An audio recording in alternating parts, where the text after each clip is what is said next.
Salut, c'est Dany, bienvenue sur Brico Matos. Aujourd'hui, on va parler téléphone, mais ça sera juste après l'intro.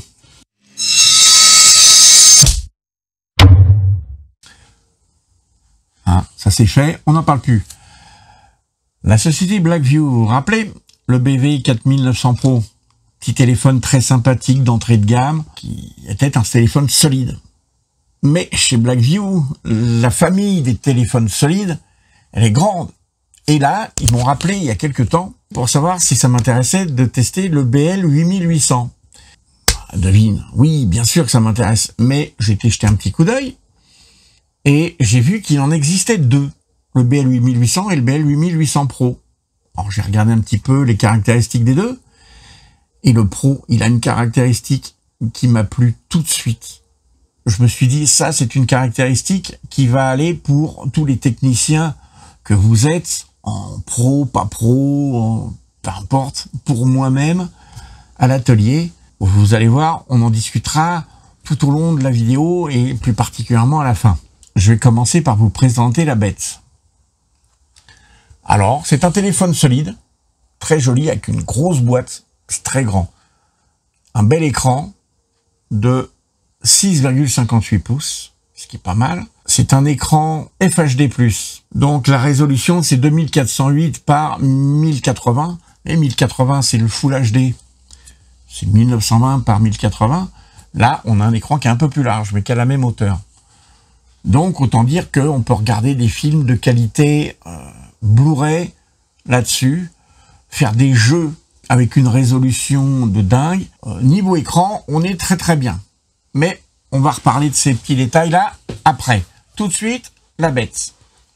Donc, on a coins renforcés partout. Le matériau qu'il y a dans les coins est présent sur toute la surface arrière. Franchement, il est à l'épreuve des nions, ce truc. D'ailleurs, c'est marqué shockproof. Il est aussi à l'épreuve de l'eau, waterproof. D'ailleurs, il est tellement à l'épreuve de tout ça qu'il est IP68, IP69K, et il répond à la norme militaire MIL STD 810H.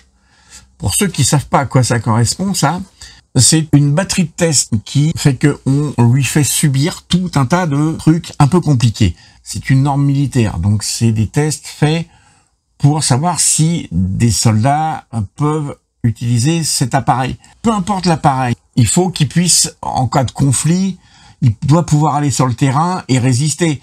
Si un militaire emmène un téléphone sur le terrain et qu'au bout de 2 jours, au premier nion, il est secoué, ça n'a aucun intérêt. Donc, on leur fait subir plein de tests. Des tests de pluie, sable et poussière, des tests de vibration, de choc, d'accélération, de haute température, de basse température, même des chocs thermiques. On les met à basse température, clac, on les repasse direct au chaud, hop, direct au froid, parce que ça peut créer des fissures sur les écrans et tout un tas de trucs. L'humidité, l'altitude et l'immersion. L'immersion, c'est 1,50 m pendant 30 minutes dans de l'eau douce. Donc, c'est des tests, vous voyez, c'est vraiment balèze. En bref, un appareil qui est estampillé de cette norme, vous pouvez être tranquille, il est solide et il va tenir le choc. Donc, moi, j'aime bien.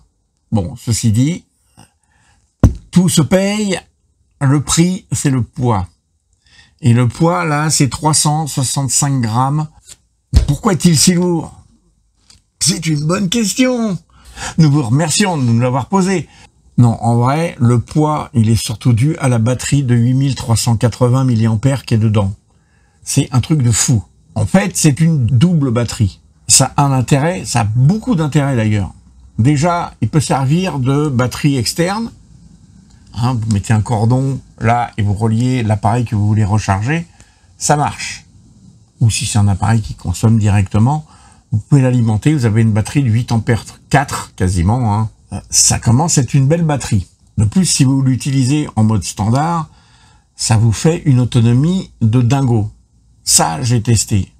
La batterie externe, je m'en suis pas servi, j'en ai une vraie. Donc, je ne vais pas m'emmerder à utiliser mon téléphone. Donc, voilà le secret du poids. Le cœur de la bête. Le processeur, c'est un Mediatek Dimensity 700. C'est une puce 5G, 8 cœurs à 2 Go 2. Il y a 8 Go de ROM, donc la mémoire pour le système, et 128 Go de RAM pour mettre tout ce que vous avez à mettre dedans, photos, musique, vidéo, voilà. C'est pas mal. La mémoire, malheureusement, n'est pas extensible. Ça, c'est vraiment dommage. Alors, sur le boîtier, je vous ai pas encore parlé des petits boutons.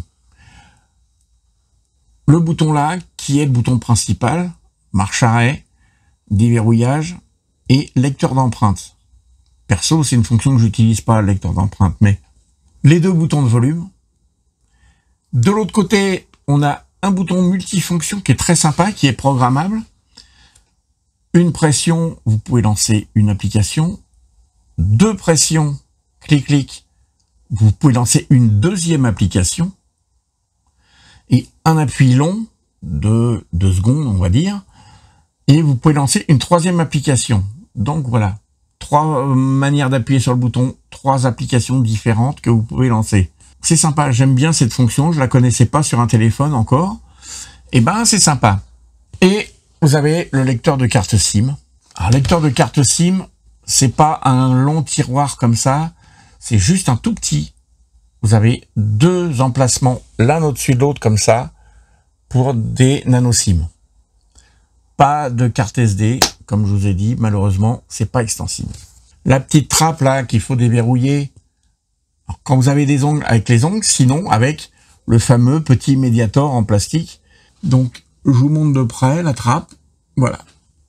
Alors ce qui est bien, c'est que ça permet vraiment d'étanchéifier à mort cette trappe.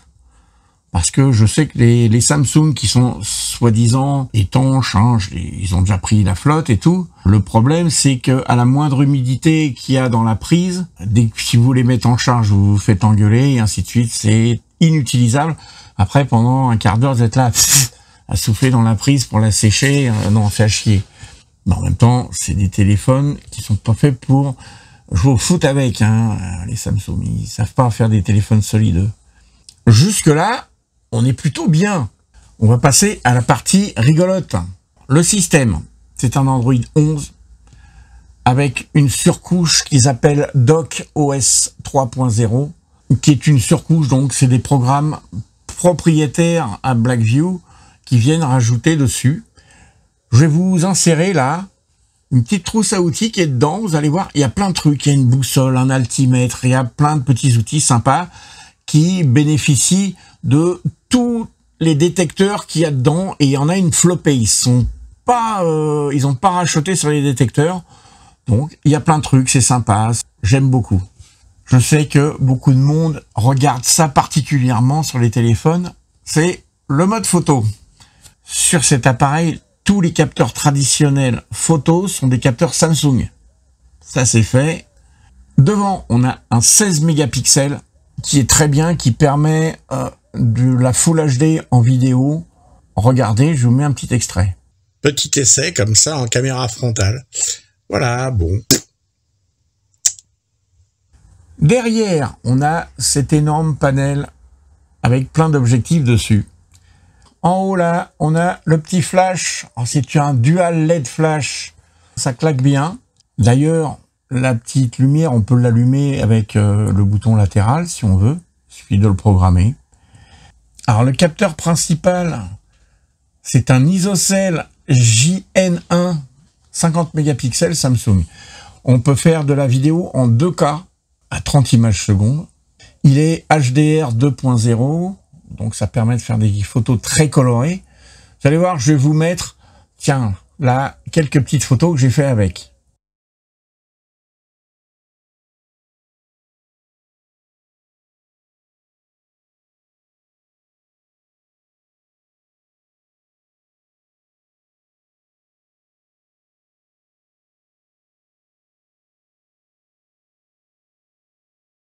Vous voyez, c'est pas mal.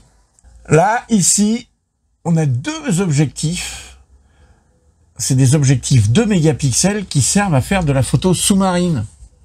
Je sais pas qui c'est, Marine, mais on n'est pas en dessous. Hein. On sait qu'il est étanche, mais ils ont profité de l'aubaine. On a une caméra qui est particulière, qui utilise 2 objectifs avec 2 capteurs. ça permet de faire des photos vraiment super sympas.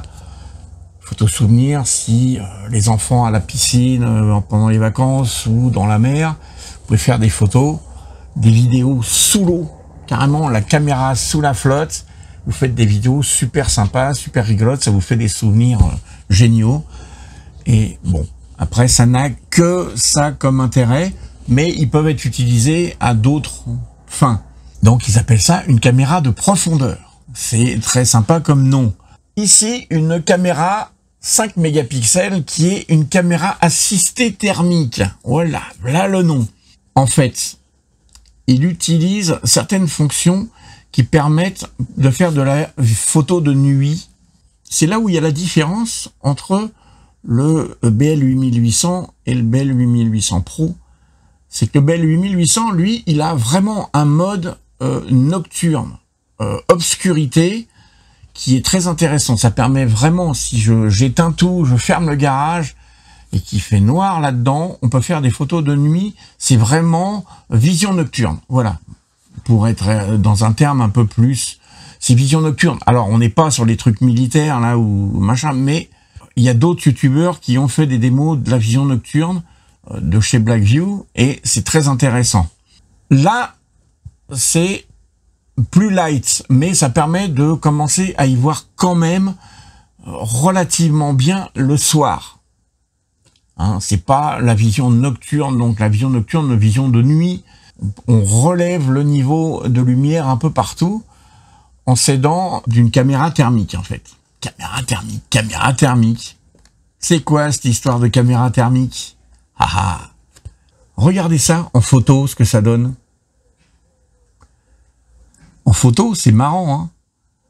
Et en vidéo, c'est marrant. En plus, vous voyez, au milieu, vous avez la température. Alors, tiens, voilà, regardez dans le PC. Vous voyez? Alors, ce qui est bien, c'est que si vous voulez faire de la surveillance, vous mettez une croix. On va surveiller là.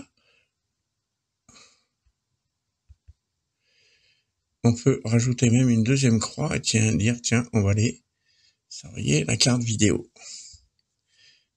Hop. Et voilà, là, je sais plus comment on fait, mais je crois qu'on peut même les nommer. C'est très intéressant comme truc.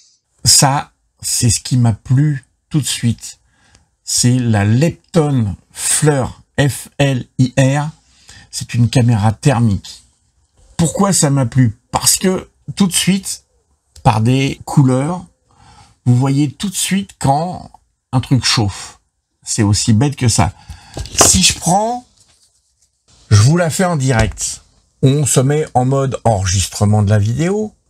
Alors, je tourne légèrement, comme ça je vais pouvoir vous l'incruster là sur le côté. Enregistrement d'écran.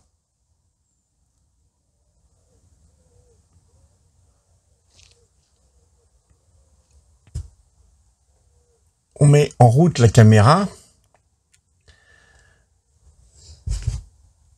Tac, vous voyez. Ma main, regardez, tout de suite.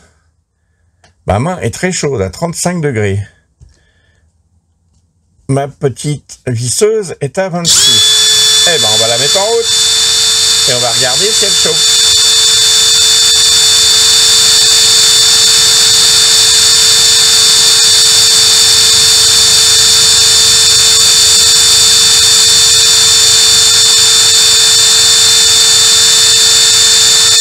Regardez là.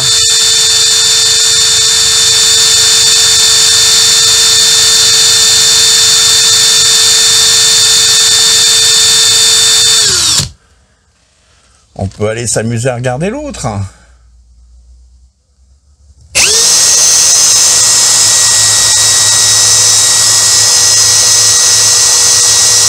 Voyez, on commence à voir.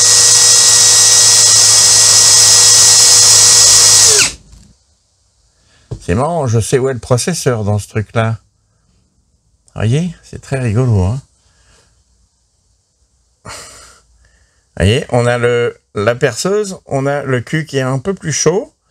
On sait où ça chauffe là-dedans, voyez.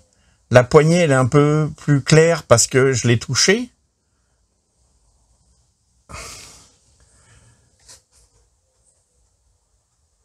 voyez, on arrive à voir l'écran, c'est très rigolo. Et vous avez la température qui s'affiche en mode direct. Vous voyez, c'est super rigolo ça. Et tout de suite, quand j'ai vu cette histoire de caméra thermique, je me suis dit ça va être génial. Vous vous rappelez l'histoire du poste à souder? Je vous disais que le fil était trop fin et que j'avais peur que ça chauffe. Et ben voilà une application. Je pourrais très bien mettre ce téléphone sur un trépied qui filme le fil, et en pointant le fil d'alimentation, j'entends, ou voir les fils de soudure, hein, on se met directement à la sortie du poste, et de surveiller si le fil chauffe. Si on voit que tout le fil devient orange, jaune, blanc, voire, c'est que on sait que là, il se passe quelque chose. Le fil surchauffe parce que il est trop fin, par exemple. Quand vous êtes sur un moteur et que ou vous sentez une odeur de chaud dans un appareil, vous prenez votre caméra thermique et vous filmez.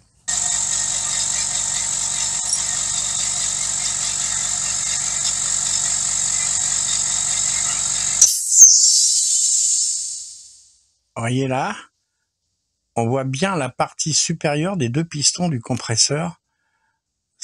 On voit bien que c'est une pièce qui chauffe. Ça, c'est les applications que moi j'ai vues. Maintenant, si vous allez sur le site, on va vous montrer plein d'applications. Il y a d'autres youtubeurs qui se sont amusés à filmer le chien avec. C'est marrant. Et c'est là où, moi, ce qui m'amuse, c'est que ça nous ouvre des portes à la créativité. C'est une caméra. La caméra, c'est un peu de l'art. Et on peut faire plein de trucs super créatifs, super rigolos avec ça. Pourquoi pas un mini-film tout en caméra thermique, ça peut être très rigolo. Alors maintenant, application plus aventurier, si vous entendez des bruits, quand vous êtes en train de camper en pleine nature, vous entendez des bruits bizarres, avant de vous retrouver dans une situation un peu critique, vous pouvez utiliser la caméra thermique et déterminer quelle espèce d'animal vient vous rendre visite. Si c'est une souris, tout va bien. Si c'est un puma, ça vous permet de retrouver le chien dans le noir parce qu'il a envie de jouer et qu'il s'est barré. Si vous avez perdu un de vos collègues qui vous fait une blague à la con, vous pouvez le retrouver facilement. Alors c'est un peu de la triche, hein. Faut pas jouer à cache-cache avec la caméra thermique, c'est de la gruge. Mais voilà, il y a plein d'applications. C'est ouvert à tout.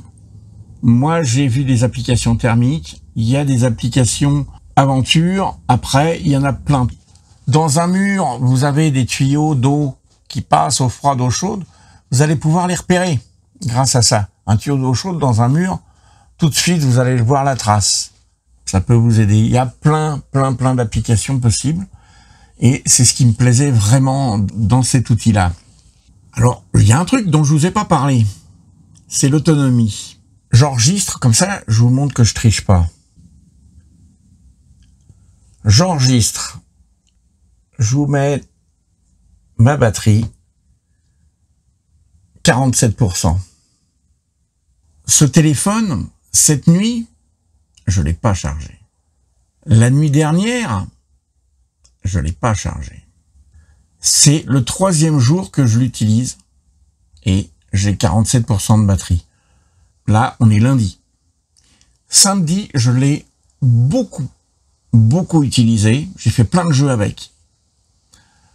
J'en ai mis un peu plein dans sa tête. Dimanche, j'ai eu une utilisation standard, quelques petits coups de fil, des trucs comme ça, petite utilisation standard. Aujourd'hui, pas mal, toutes les démos, les trucs, et les mails s'arrêtent pas, et ainsi de suite. Donc, je fais pas mal de consultations du web, du truc. J'ai mon écran qui est assez souvent utilisé. Là, j'ai fait plein de tournages pour vous faire des exemples de photos, de vidéos et de trucs, et j'ai encore 47% de batterie. Donc, si je fais un bilan honnête, la batterie en utilisation relativement intensive, elle me fait 3 jours.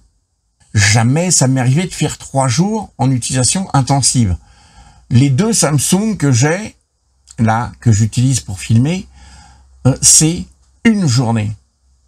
Je fais pas 2 jours avec, sauf si je m'en sers pas. C'est sûr, si je le sors de charge, que je le pose sur la table et que je fais rien, que je l'allume pas une seule fois de la journée, je vais pas le bouffer. Mais dès que je fais des jeux ou des trucs comme ça dessus, vous êtes tranquille, il dure juste la journée. Avant d'avoir celui-là, le Note 9, il faisait la journée et des fois même pas. Il m'est arrivé à 15-16 heures d'être obligé de lui remettre un coup de charge parce que je l'avais vidé. Celui-là, jamais. Dans le pire des cas, quand je l'ai eu, au moment où je l'ai eu, donc j'ai pas arrêté, j'ai passé des heures et des heures à l'utiliser avec l'écran allumé. De savoir que l'écran, c'est ce qui consomme le plus sur un téléphone. L'écran allumé pendant des heures et des heures et des heures, j'ai vidé moitié de batterie. Au grand maximum, moitié de batterie. Jamais j'ai réussi à y vider plus. Donc voilà, je dis clairement, ce téléphone en utilisation standard, normale, c'est au moins 3 jours de batterie. C'est vrai que je vous ai pas parlé de la petite protection d'écran. Faites attention quand vous ouvrez le téléphone au début, vous avez l'espèce de petite languette qu'on enlève là, la protection très fine. Faut y aller doucement parce qu'il y a une protection qui est collée, mais c'est pas super bien collé. Les protections qu'il y a sur les Samsung, les récents, elle est extrêmement bien collée, elle est limite inenlevable. Celle-là, non, si vous tirez dessus, elle part. Par contre, elle se recolle bien. Sur le 4900 Pro, j'avais pas fait gaffe, j'avais tiré comme un barbare, et c'est qu'après que je me suis dit, mais tiens, c'est marrant, elle est vachement épaisse. Bah oui. Mais en nettoyant bien la surface de l'écran, en nettoyant bien la protection à l'eau, tu mouilles très légèrement la surface de l'écran, tu rappliques la protection bien avec, prends une carte de crédit, tu la places bien, ta protection elle se remet dessus, elle bouge pas. C'est nickel, ça se positionne super bien. Donc, ma conclusion, niveau fabrication générale, j'ai rien à dire. Super bien, solidité, super bien, lourd. Attention, faut être prêt à avoir un truc qui fait 365 grammes dans les mains. Mais batterie, mais autonomie, invraisemblable. Et je sais qu'il y a encore pire, ou mieux. De ce côté-là, j'adore. La photo, alors, mon problème, c'est que je suis assez critique en matière de photo, vu qu'en dehors du bricolage, je fais aussi de la photo avec un réflexe, donc c'est pas comparable avec ça. Mais la photo est très honnête. Les capteurs Samsung font bien leur boulot, il n'y a aucun problème. La caméra thermique, c'est un kiff absolu. Sérieusement, moi j'adore. J'adore, je m'éclate avec ça. Il n'y a pas grand-chose à lui reprocher. Je ne fais pas de jeu ultra compliqué, donc je sais pas jusqu'à quel point il est bon. Vous voyez, il y a vraiment pas de problème de fluidité, c'est super clean. J'ai pas réussi à le prendre en défaut pour l'instant, donc on va la faire courte. J'approuve. J'approuve, c'est un super téléphone. Vous aurez lien et tout ce qu'il faut dans la description de la vidéo. Sur ce, je vous remercie d'avoir regardé cette vidéo jusqu'au bout. Si vous avez des questions, vous n'hésitez pas. Il y a la page Facebook, il y a les commentaires. Et je vous dis à très bientôt pour une nouvelle vidéo.